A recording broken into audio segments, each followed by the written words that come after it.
All right, hello everyone. This is Crota giving you, I guess, more of a commentary than a play-by-play shoutcast.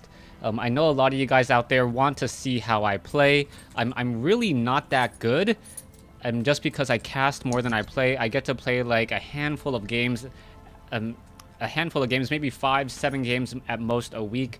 And as anyone knows, if you only play that many games, then even if you watch a lot of replays, your mechanics just are not that good, your game sense isn't that good, and you will have some difficulties. Now, this is a game that I just played with Parkis. Whatever is said in this game, Parkis and I had a good talk afterwards. He's a cool guy. He just thought I was trying to, bad mouth or bad name the name Crota. So we'll have a little bit of fun here in the Xel'Naga Caverns. This is a Terran versus Terran matchup. Now, I'm trying to not let it get in my head so much. I accidentally build my supply depot a little bit later than I normally do, just because I accidentally double queued up some SCVs. Here, I'm trying to prove to Parkis that I am who I say I am. And I'm just like, how can I possibly prove it? Okay, this is how I can prove it. And I say, most recent events, and then he still doesn't believe that it's me. Alright, so Parkis, it really is me. You really do have me on your friends list. And yeah, all said and done, let's have some fun in this game. I do go for a standard 13 gas, so does my opponent. And Xel'Naga Caverns, this is one of those... this strategy is a strategy that I didn't really want to use at the beginning, but because of not the disrespect, but the semi like dissing of who I was like, okay, I'm gonna try this.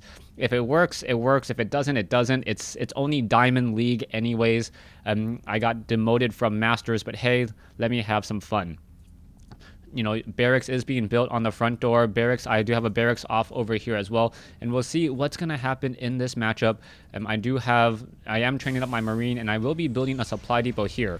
SCV comes in and starts to scout, and I want to figure out if he is going for his standard gas. There is no room for an add-on, so I don't expect him. You can see that Parkis is trying to do that stutter step to try to shoot me down. If he actually waited right here, he may have actually gotten me, but no, I was able to send my SCV away and get it away. Meanwhile, I was able to shoot down his scouting SCV. So a little bit of a nice play there, as I am going to be going into a factory, and I will be setting up my second gas. You can take a look at Parkis. Parkis is also getting up his gas as well. He's building a factory back over here in a very, very hidden, tucked away location.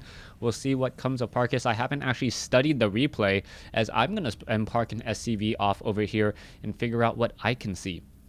Now, both of us factories are about the same time. My refinery is a little bit slower than his, so that means that any of my tech buildings will be a little bit more delayed than his, as well as my refinery just now completes. How much more gas does he have than me? Only about 25-30 gas, not too much, as we also see him now going into a command center. So he is going for what I think is a fast expand, and I will scout this out a little bit later, as we now see a tech lab being built behind the mineral line.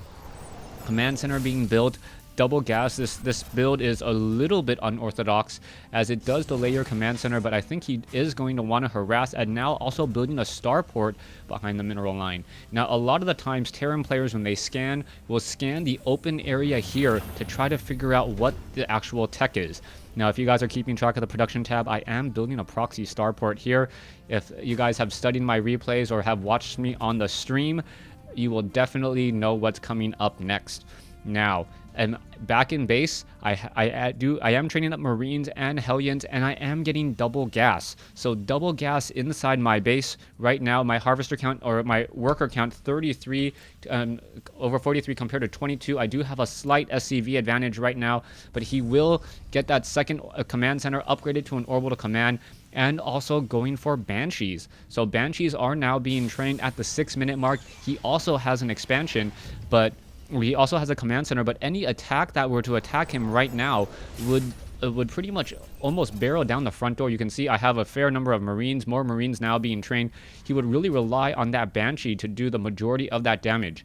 A Viking now flying around inside here, and I want to scout out what he has. Most of the times, Terran players do have their tech hidden off over here, so I will be coming in with this Viking. I still do have a 9-10 food advantage. You can see a fusion core has been completed. I did also add on a tech lab, and I will be going into battle cruisers. So early battle cruisers, starting to build that battle cruiser at, I believe, the 7-minute 10-second mark, or sometime around now. Just need the food, and there you go. It does take 90 seconds to build a battle cruiser, as his Banshee simply flies away and flies past my units. The Banshee is now making his way off to the north. My Viking is already down here, and I scout and I see the orbital command, so I don't expect him to actually be going for Banshees. The Banshee will make it inside my base. I do have an engineering bay, as any good Terran player should, at the 7-minute mark. And the Banshee will come in and start dealing some damage to my SCVs. There's one worker already down, now going for that mule. I believe he does get it, as the cloak now activates. So a Marine also taken down. I'm going to try to push her and pressure him away. The scanner sweep, I believe, lasts 10 seconds. So even if the Banshee does come back, the missile turret should be near completion, as the missile turret only takes 25 seconds to build. Also, I do have a Viking here as well, so the Viking going to cause pressure, as the Banshee wants to fly away. He doesn't want to engage anywhere near here.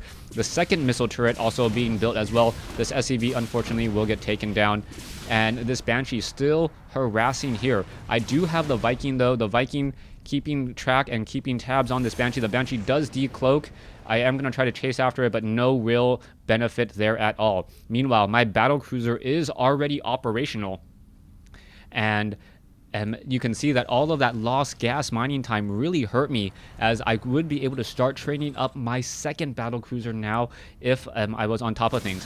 One Hellion does get picked off here, 2 Banshees cleaning that up. Orbital command now being established, as a third Banshee trying to make its way out. You can see Marines are moving out as well. There's this one Banshee making its way across the field. I have one Marine back over here. Missile turrets. I think I'm in a fairly decent situation. I am only slightly behind on food. 29 harvesters compared to 26. And now I have some Hellions and also a Viking. And I am now also training up a Raven, because I know that there are Banshees, and I need to be able to deal with those Banshees if there is an engagement. The Banshees, the siege tanks, don't activate the Zelnaga Tower, so that is a big switch up, or a big change here, as SCVs are now making their way down. I want to really hurt Parkis right now and make sure that he can't produce any new units. So Marines now coming in, dealing some damage. The battle cruiser is here. Siege tank now trying to come in as well, as you see a large group of units. Even Parkis has siege, but he's just going to be able to push in here. There is one missile turret. The missile turret getting some damage back, almost destroying a second Banshee here. But now this becomes a base race. Who can deal more damage? Battle cruisers, Vikings. I did bring an SCV over as well in order to start repairing this battle cruiser. I'm like, okay, well, if it's a base race, I'm in a better situation. Building my command center already, and can build a command center off over here. I'm still harvesting gas, up to 600 gas now. I think I end up canceling this command center, building up another battle cruiser, as the Marines are now trying to take down all of these units here. You can see that Vikings are being trained by Parkis, a very smart move by Parkis, as Parkis wants to be able to counter this one battle cruiser. If you did not know, battle cruisers have a base armor of 3, reducing the damage that a Marine does from 6 to 3. That's the reason why it is so difficult to take down. And now even the orbital command able to start flying away, and will land off over here and start mining more minerals here. Parkis, realizing that this is a base race, he wants to establish and perhaps defend himself a bit more, as one of Parkis's factories will be destroyed. He still doesn't know about my battlecruiser. I am adding in more Vikings, and now in comes a battle with Vikings versus Vikings, but in comes a point defense drone, 1 point defense drone. Really the difference in this battle so far. The Viking trying to make its way in, but that point defense drone doing so much, keeping my units alive. Already up to 50 energy still, taking down another Viking, and now even more Vikings getting destroyed. So all the Vikings have been handled, and even if the Raven tries to come in, that Banshee, or this, the Banshee try to come in, the Raven is there. So the Raven once again intercepts more damage, and I'm also dealing more damage as well. I'm going to start mining off over here. The command center is going to land and reestablish, and you're going to see a battle here. So his army versus mine, siege tanks, but what do I care? I have a battle cruiser. So one battle cruiser going after Marines. You can see that you can see that with my range of 6, I'm dealing a lot of damage. The Marines all trying to shoot down this one battle cruiser, not working out very well. No combat shield. Battle cruiser dealing so much damage here. And now I can finish off these siege tanks. So siege tanks one at a time will get destroyed. The siege tank's actually trying to push in here. Not a very smart engagement, as the Banshee's going to try to come in. And once again, you see the point defense drone finishing everything off and taking down another SCV as well.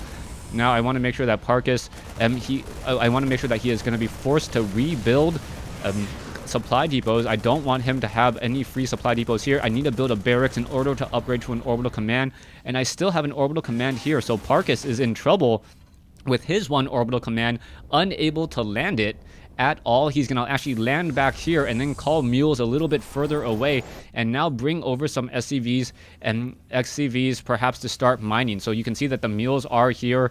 Parkis going, wow, what is this game?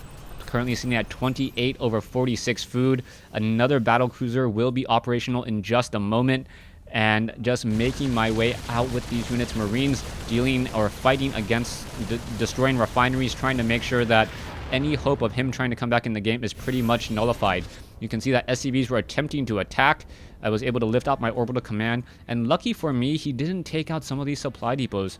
If he had, I would have been supply blocked a little bit longer, as now I'm going to make my way back over here, and now I'm going to start mining from this set of mineral patches, and I realize that he is down here. I don't want to engage. The orbital command is already down to 579 hit points.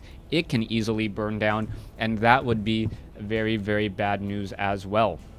Now, orbital command going to make its way off, park itself here in just a moment, and then be able to start mining once more.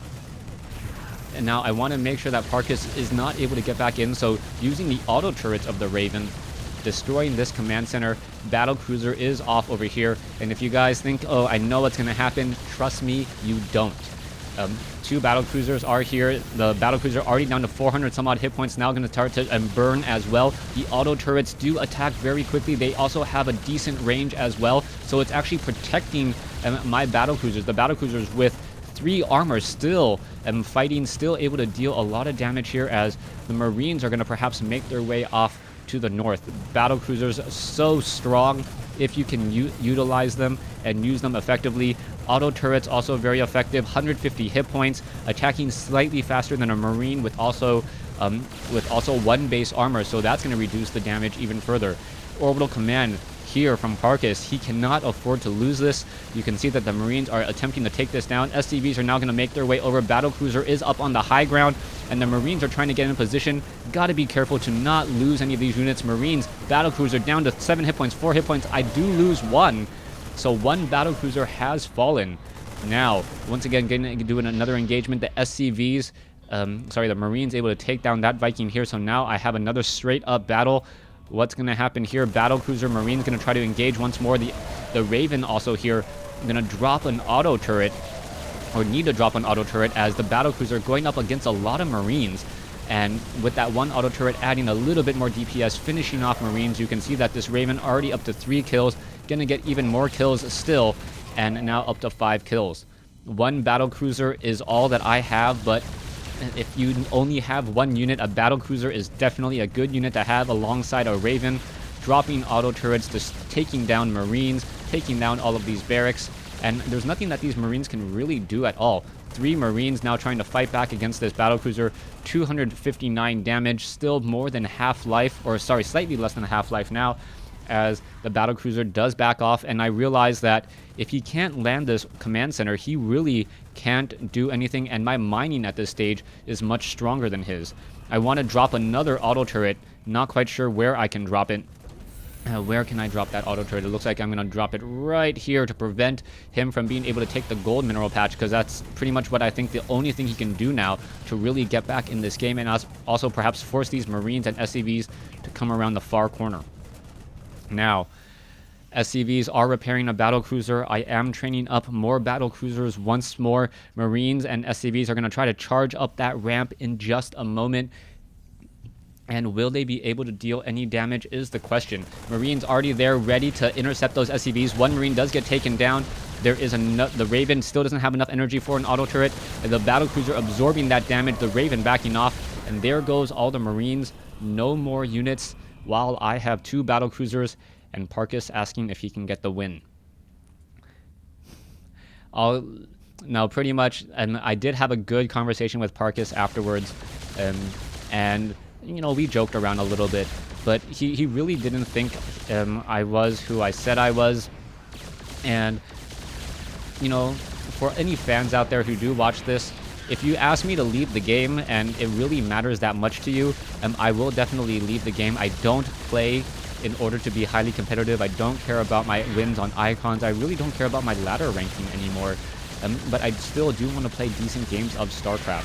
So, long story short, I do end up giving him the win here. So I will lose this game here in the Zelnaga Caverns, but I thank you guys for watching. Thank you guys for listening. I'm just gonna force him to go down to one building so that you know that there's absolutely no chance whatsoever that he can get back in this game. I'll go ahead and speed up the game a little bit as I do have somewhere to be. Thanks for watching. Thanks for listening. Hope you guys enjoyed it, and I hope to see you guys on Battle.net.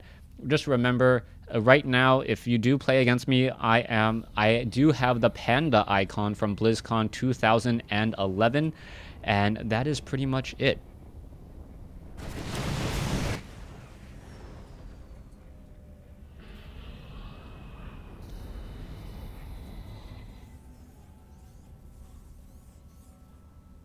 Thanks for watching.